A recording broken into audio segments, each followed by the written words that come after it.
Everyone thinks that Disney creators are here making so much money, but today I'm sharing exactly how much I made my first year being monetized by YouTube. And let's just say it's probably not what you think. Hey guys, welcome back to Disney Diaries. And if you're new here, hi, my name is Lauren. I make Disney travel, cruise, and mom life content here on YouTube. And I also work a full-time job in the fashion industry in New York. Today I wanted to make a video for something that I myself searched for when I was just beginning my YouTube journey. I was searching, I really wanted to know, how are people making all this money and how much do they really make on YouTube? So today I'm going to tell you how much a small creator really does make on YouTube. So I'm going to share how much I made, where the money came from, what surprised me, what expenses look like, and whether I think YouTube is worth it for a small creator starting today. So a lot of people think monetization happens easily overnight. And it didn't, at least for me anyway. I know some people that it only took a couple months to get monetized over on YouTube, and some people that are still struggling like 5 years in. I myself, it took about 2 years to get monetized on YouTube. So if you're not aware, in order to, at the time of making this video, in order to get monetized by YouTube, you need 4,000 watch hours and 1,000 subscribers. Or you could hit a shorts milestone, which I feel like is one of those things where you would have to completely blow up, and it's honestly, that's hard. I don't know anyone that's been monetized off of the shorts, but that could be, I'm sure there are people out there. I just don't personally know it. I think it's easier to hit the 4,000 and 1,000 milestones. So my first struggle was, I thought it was easy as simply getting to your 1,000, and once you got to your 1,000, you would automatically hit the 4,000 watch hours, which is not the case. So my first struggle was like, okay, I gotta hit that 1,000, and it took about 2 years to hit the 1,000 of long form and shorts. However, I believe that most of my subscribers come from shorts. So when I really first got serious about, I want to try to do this full-time YouTube thing, and I really want to try to get monetized, and I really stuck with the goal. My goal was to put out 2 videos a week and then throw in some shorts in there, at least on the weekends. So the weekends is when I found like I was getting most of my subscribers, and I was pretty consistent with doing that for about 2 years straight. There were some times where I wasn't at Disney and I didn't have enough content, or I was getting kind of like burned out, that I would take a break. And it was mostly, I would say, around the August time. It was August and early fall were like the hard times for me to come up with content, my first 2 years of content. Otherwise, I utilized all the holidays. I did Decorate With Me for fall, Halloween. I did a Lucia's, my 4-year-old's birthday, I think when she turned 1 and 2 maybe. We did Christmas Decorate With Me, Easter, what's in my Easter basket, and when we're not at the holidays, then I was of course filming whatever Disney vlogs that I could put up. It was a lot. It was a lot, and honestly, like, it's a lot because I work a full-time, like I mentioned, I work a full-time job in this city in New York, and I also on top of that have a 2-hour commute each way. So I'm commuting about 4 hours a day. So I definitely utilized that time as well to try to edit videos on the bus. I would edit and upload shorts on the bus, TikToks, all the things. So I did a lot of that, and I utilized my time where I could, because then when I would get home, I would of course have to play my mom role and, make dinner for my daughter and put her in the bath, get her pajamas on, and get her ready for bed. And so then I would spend whatever me time I had left also editing. So it's not easy work, and you really have to have a passion and love for what you do on YouTube. Like I was mentioning, you also have to remain consistent. Consistency is key for doing this, to meeting your watch hours and getting your subscribers at YouTube. It was a lot, and like I mentioned, there were periods of time where I couldn't come up with content on my own when I was just beginning, and also sometimes I was just getting burned out. It becomes a lot sometimes, and you really have to have that dedication and the passion for doing that. So I first got monetized March 15th, 2025. So this was last year. So it has been a little over a year.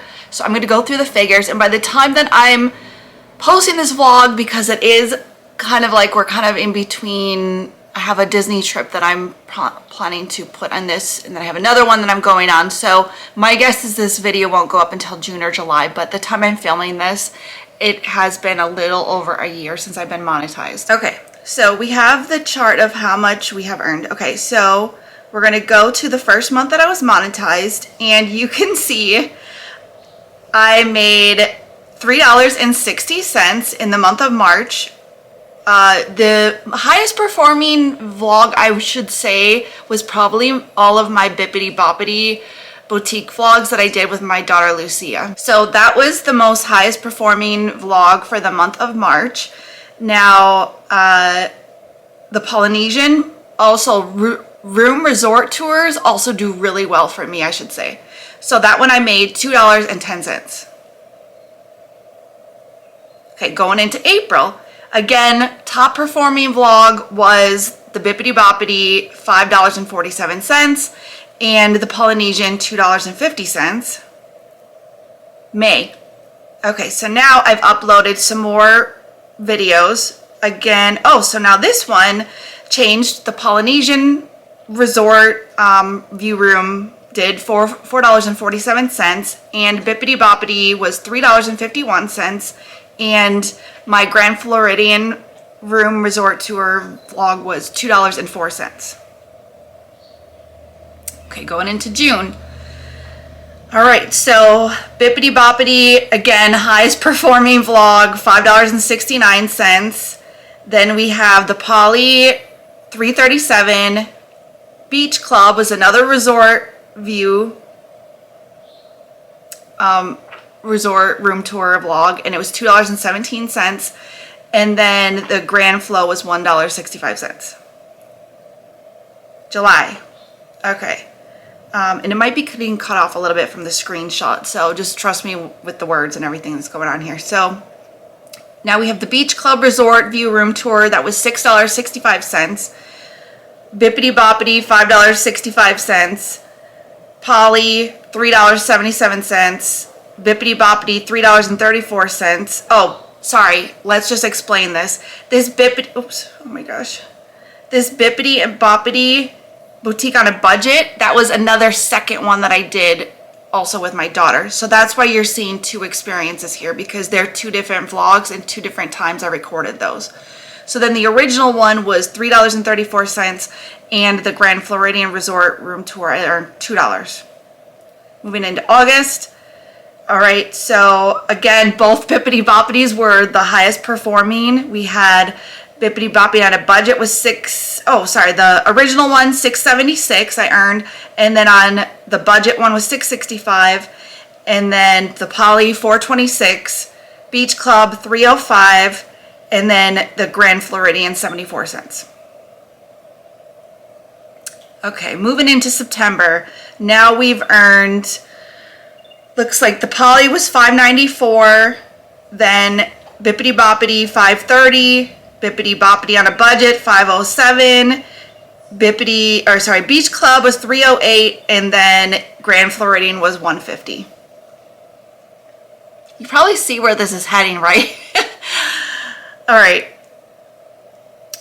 Let's see. Poly, $4.18. This was we're now into October. So $4.18 for the Poly. Beach Club was $3.43. Bippity Boppity on a budget was $2.89. The full experience was $162, and then the Grand Floridian was $187. And these were also like my highest performing. It's showing me because I believe that I've also uploaded, I know I've uploaded other videos in between, because like I said, I was uploading 2 a week. So these, I guess, are just my top performing 5 videos of the month. There are other vlogs, I guess, that have been in here to count, but it's probably a lot less, like 50 cents or whatever, you know. Okay, so November, the Poly was $5.47. Then we have the Grand Floridian, $3. Sorry, I'm just doing the math here. Like, Bippity Boppity experience was $2.80. Beach Club was $2.16. Bippity Boppity on a budget was $2.07. Okay, December. Now we have December.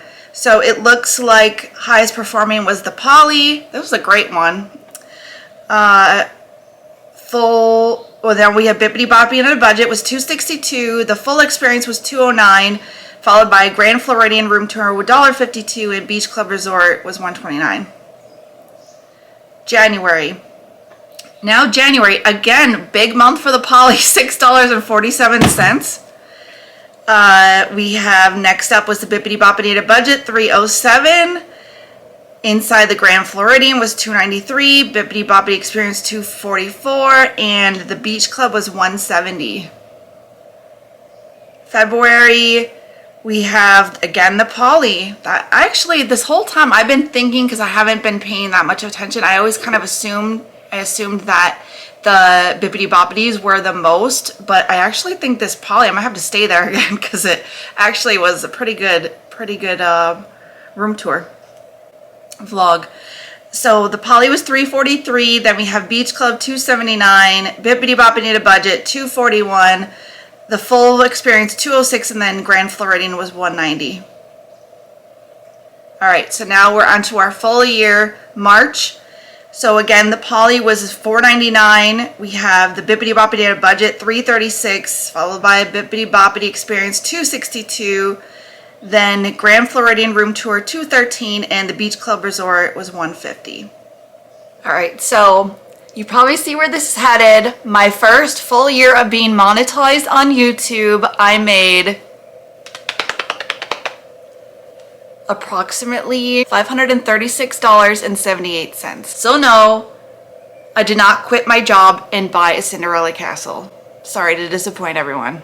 So now here's a recap of how much I made per month. Looks like April $50.43, March $49.92, August $47.79, July $47.75. Oh, these were my highest performing months. Got it. Okay. Actually, I make most of my money through the watch page ads. So if you are someone that watches my channel regularly and you let the ads play through, that definitely helps me. Just on that alone, I've made $5.14 and 45 cents last year. Again, these are the highest performing vlogs. We have the poly was our highest performing vlog last year. The Bippity Boppity Experience was next up, $47.28, followed by the Bippity Boppity on a Budget, $33.78. Beach Club Room Tour, $27.83. Animal Kingdom Lodge was $22.77. And so on and so on. You could kind of get, I'll run through these numbers, you could kind of get an idea of how much I'm making last year. So this was like, I guess, the top 50 results. So you could see that I definitely put in the work. I've been doing a lot of work and not making so much money. All right, so speaking of, let's talk about the expenses. We have Disney trips, hotels, flights, the annual pass, park tickets for me, or park tickets for Lucia, park tickets for Jose when he would come, park tickets for my mother-in-law when she came with us, and my stepdaughter, camera gear. I've, like 2 years ago, I bought like a brand new Sony for around $500, and that's the one I'm filming out right now. I love this camera, but I have to say my downfall of this camera, which maybe I could do another video in the future, what kind of everything I use.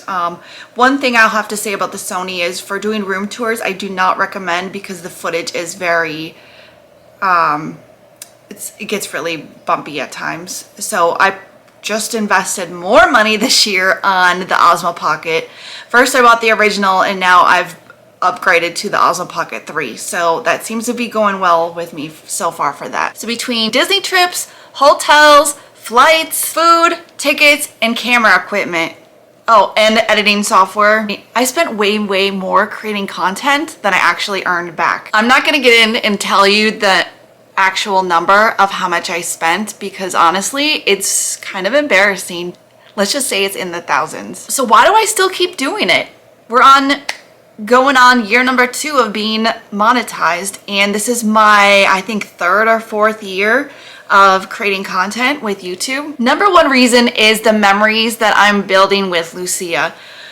Now, if you're new to my channel, you might not know, but I had a first daughter named Scarlett, and she passed away also like at the age of 4 during COVID. It was April 20th, 2020. We did not know, but she had leukemia. That's a whole other story, another vlog that I will get into someday.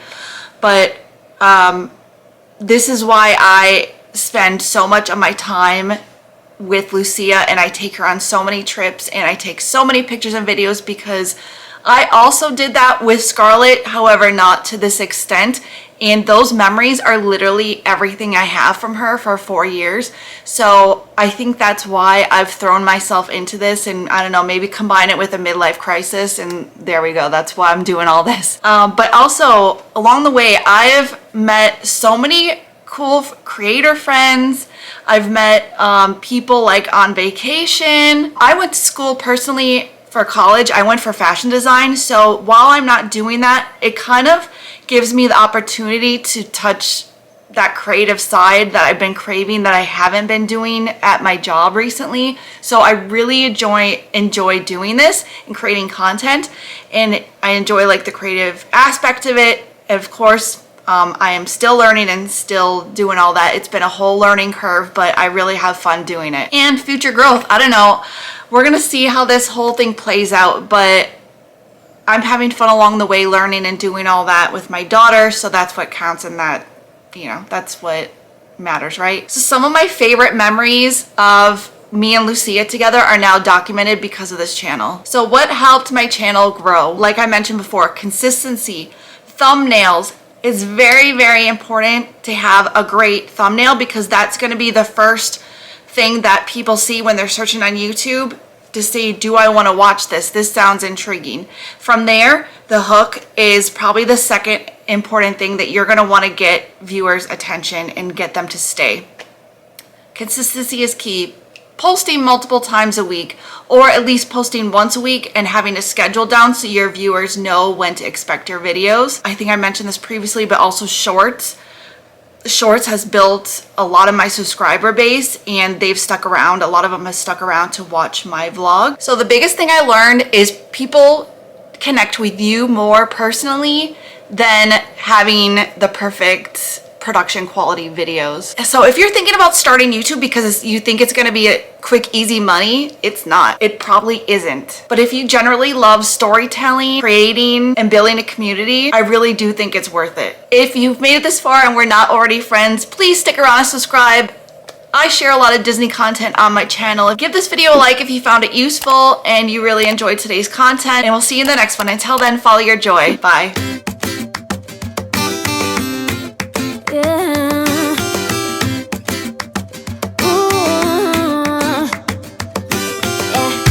I've been all around